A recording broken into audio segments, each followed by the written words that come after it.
자, 이제 명제 두 번째 파트 시작하도록 할게요. 자, 앞에 선생님이 뭐라고 얘기했냐면 명제는 뭐다? 참과 거짓을 분명하게 구별 지을 수 있는 것을 우리가 명제다라고 얘기했어. 어떤 문장이나 식이. 자, 그러면 명제라는 걸 좀 다른 각도로 한번 설명해 볼게. 아까 우리 뭘 배웠어? 조건이라는 거 배웠지. 조건이라는 걸 배웠어. 명제는 다른 각도로 설명하면 이런 거야. 뭐뭐이면 뭐뭐이다. 이게 바로 명제다. 즉 조건이 뭐뭐이면으로 연결되어 있는 것을 우리가 다른 각도에서 명제다라고 얘기를 해. 그래서 또 여기 또 한번 앞에 나오는 조건과 뒤에 나오는 조건을 또 다른 시각에서 용어를 붙이는데 얘를 뭐라고 했느냐면 가정이고 얘는 결론이다라고 또 얘기를 해. 아, 뭐뭐이면 우리가 뭐 영어 같은 경우도 가정법 하지 않냐? 뭐뭐이면 뭐뭐이다 많이 하지 않냐? 그치? 똑같은 거지. 근데 여기서 앞에 거를 우리가 앞에 있는 조건을 가정, 뒤에 있는 조건을 결론 이렇게 얘기를 한다. 아, 그렇군요. 결론적으로 조건과 조건이 이면으로 연결되어 있는 거군요. 자, 그게 명제를 다른 시각으로 해서 바라보는 거라 그랬어. 근데 그러면 얘를 또 기호로 한번 더 표시해 봐야 된다는 거야. 아까 명제라는 것은 뭐 대문자 A라는 문장이 어떻고 저렇고 이렇게 얘기했던 것처럼 얘기를 했지만 이번에는 기호로 표시하면 조건에 대한 기호로 표시하면 이 조건을 P 조건이라고 그러고 이 조건을 Q 조건이라고 하면 이 명제는 어떻게 표현하겠냐? P, Q라고 하는데 P이면 Q이다를 이렇게 명제로 표시한다. 아, 기호의 약속이다 라고 보시면 됩니다. 앞에 있는 것을 가정 조건, 뒤에 있는 놈을 결론 조건이다 라고 얘기를 합니다. 자, 그러면 선생님이 처음에 명제 파트 나갔을 때 우리가 논리적 사고력이나 어떤 증명을 이 논리가 맞는 거야 틀리는 거야 라는 거를 따져보기 위해서 우리가 명제가 많이 쓰인다고 했지 않냐? 그렇기 때문에 이 명제를 만들면 이게 참인지 거짓인지를 알아보는 방법이 있다는 거야. 즉 참과 거짓을 판별할 수 있는 방법이야. 참, 거짓. 그래서 보통 true, false라고 기호를 많이 쓰기도 하지. 참과 거짓을 판명할 수 있는 방법은 두 가지가 있어요. 두 가지가. 참이다, 거짓이다는 자, 어떨 때 참이냐? 아까 선생님이 또 한 번 얘기를 하면 우리 명제 전에 뭐 배웠다 그랬어? 집합 배웠다 그랬죠, 그죠? 집합을 가지고 명제를 설명하기 편하기 때문에 우리가 집합을 먼저 배웠다 얘기했어. 그럼 이런 거지. 결론만 먼저 얘기하면. 자, 이놈의 진리집합, 이놈의 진리집합을 각각 PQ라고 했을 때 요 관계가 성립이 되면 참이야. 요 관계가. 한번 예를 들어 볼까? 보통 이런 예를 많이 들잖아. 보통 이런 예를. 서울 시민이면 대한민국 국민이다. 이런 예들이 되게 많이 나와. 일반적으로. 이게 또 편하게 돼. 자, 이거는 뭐냐? 서울 시민이면 대한민국이야. 누가 더 크니? 이렇게 돼서 대한민국이 더 크잖아. 말이 맞지? 서울 시민이면 대한민국 맞지? 국민. 맞죠?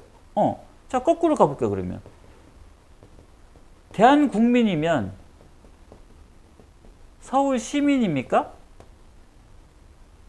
아니죠. 꼭 서울 시민만이 인천 사람도 있고 부산 사람도 있고 경상도 사람도 있고 그런 거 아니겠어?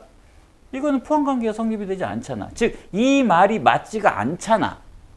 그러니 이 상태에서 즉 작은 범위와 큰 범위 즉 포함관계가 이렇게 돼 있다라고 하면 참이지만 역으로 돼 있다라고 하면 이거는 거짓입니다라고 구분할 수가 있다라는 거야.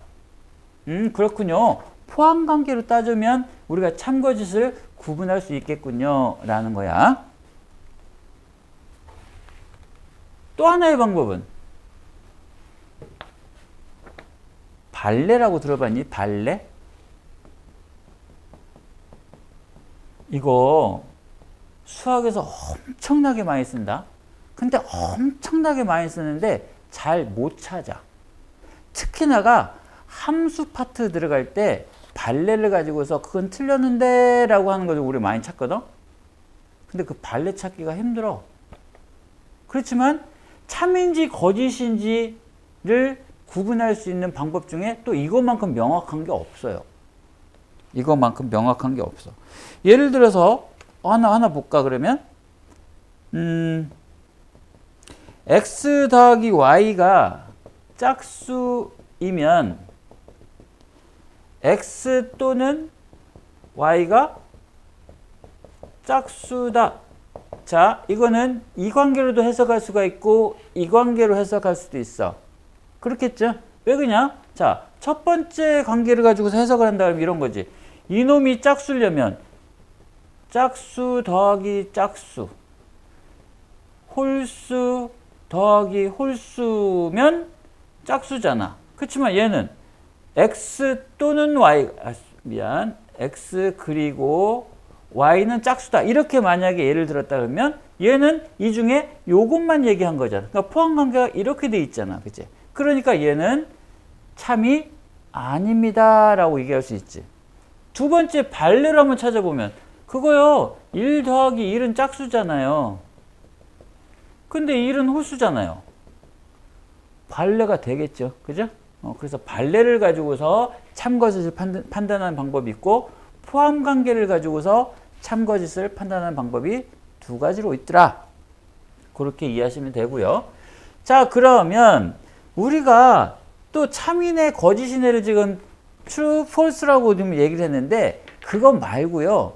요거를 이렇게 표현을 안 하고 또 기호로도 표현하는 방법이 있다. 어떤 방법이 있냐?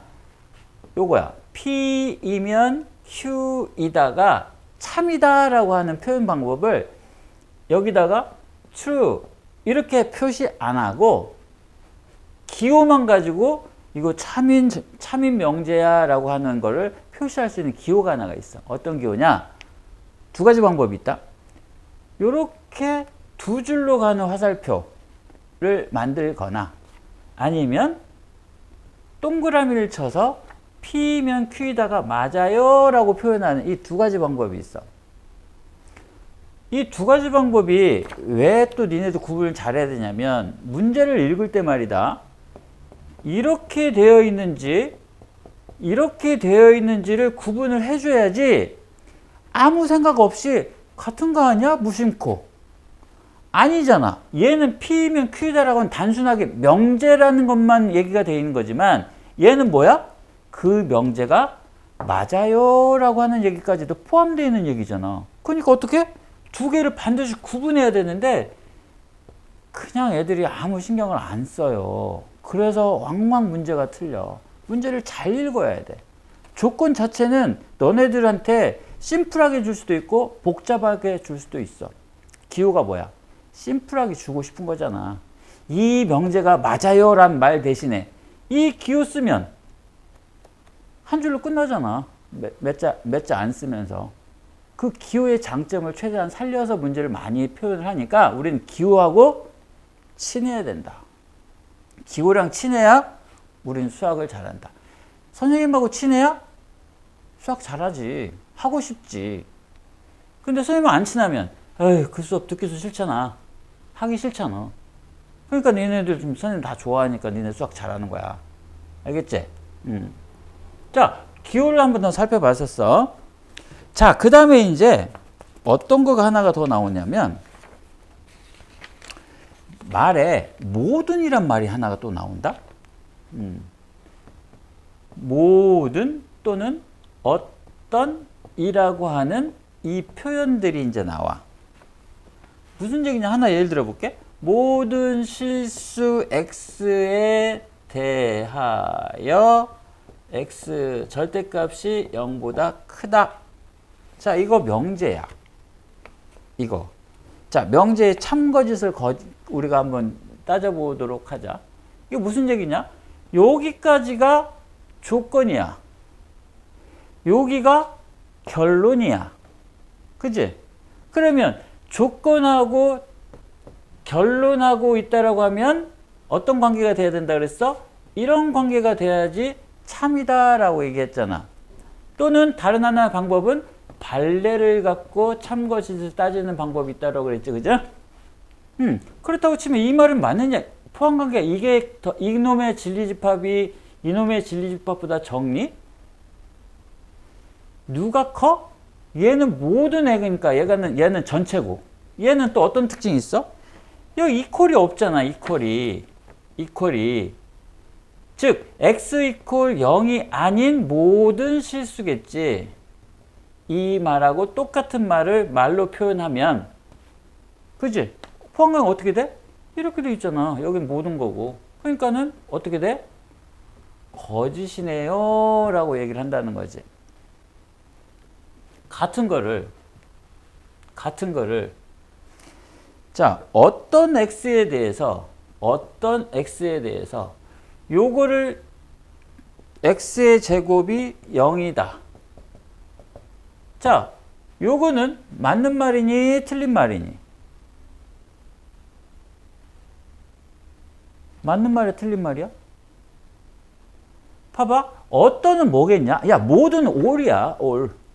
전부를 얘기하는 거야. 어떤은 그 중에 하나만 있으면 돼. 하나만 맞으면 맞는 거야. 이 말이잖아. 그죠? 자, 그러면 이거는 모든 만약에 요게 이렇게 돼 있으면 어떻게 되니? 이퀄이 없으면 모든 수의 제곱은 0보다 크잖아. 크거나 같잖아. 근데 이걸 만족하는 것은 아무것도 없으니까 이 상태로 가면 틀렸지. 근데 이 상태로 되면 얘는 뭐야? x가 0이면 요게 성립이 되잖아. 하나만 있으면 된다고. 어떠는 하나만 있으면 된다고. 그러니 이거는 맞아요 라고 얘기를 해주는 거다. 아, 모든이란 말과 어떤이란 말이 나왔을 때 그 의미를 잘 이해하고 있어야 된다라는 얘기를 하고 싶은 거다. 자, 그러면 조금만 더 나가보자. 야, 모든이라고 어떤이라는 게 나왔어. 근데 우리 아까 부정 배웠지. 부정하는 거. 아까 뭐 했니? 루트 4는 무리수이다의 부정은 루트 4는 유리수예요. 또는 루트 4는 무리수가 아니에요 라고 얘기를 했잖아. 그죠? 그런 건데 이번에는 그럼 모든이라고 어떤이라는 말이 나왔을 때 부정은 어떻게 해야 되지? 라는 거에 대해서 지금 화제를 한번 던져보는 거야. 그러면 아까 선생님이 부정이라고 하는 것은 명제에서는 납피라고 읽어.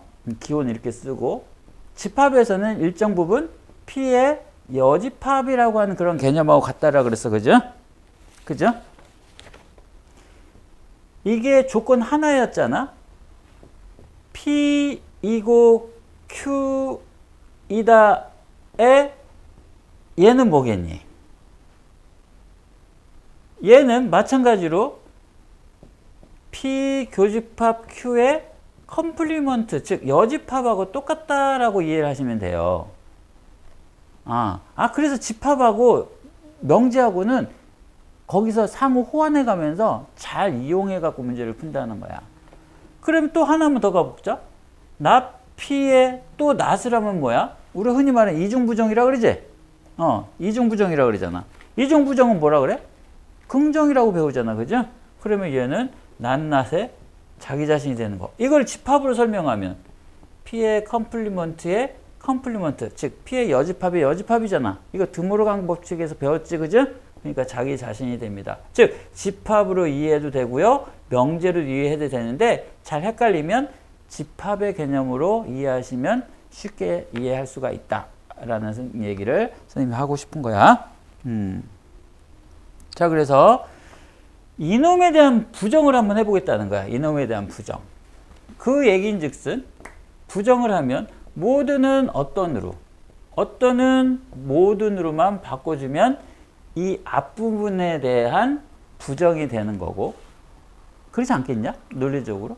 야, 모든에 대한 부정은 모든 아니면 어떤이기 때문에 모든이 아니면 어떤인 거고, 어떤이 아니면 모든이 부정이 되겠지. 아까 이분법적으로 얘기한다고 그랬잖아. 그치? 무리수 아니면 유리수고, 유리수 아니면 무리수잖아. 모든 아니면 어떤이고, 어떤이 아니면 모든이잖아. 그놈의 부정이니까 요렇게만 변형시켜주면 되고요. 만약에 요거를 부정했다? 그러면 이 뒤에 것도 부정해줘야 되잖아. 그지? 그러면 어떻게 돼? 절대값 x가 0보다 적다. 여기 이퀄 들어가 있었으니까 여기는 이퀄 들어가면 안 되겠지. 자, 이렇게 우리가 부정까지도 살펴봤다. 이놈에 대한 무슨 뭐 진리집합이라든지 뭐 이런 것들은 이제 추후에 살펴보시면 될 것 같고요. 자, 여기까지가 두 번째 파트 시간입니다. 자, 이제 세 번째 파트가 당연히 뒤로 가면 갈수록 어떻게 돼? 중요하겠지, 그죠? 뒤로 가면 갈수록 중요한 건 사실이야. 자, 그래서 뒤에, 그리고 선생님이 강조하는 명제에서 가장 중요하다라고 하는 거가 바로 다음 시간에 이루어집니다. 그래서 다음 시간에 중요한 거 배우러 잠깐만 쉬었다 가도록 합시다. 자, 이번 시간은 이렇게 마칠게요.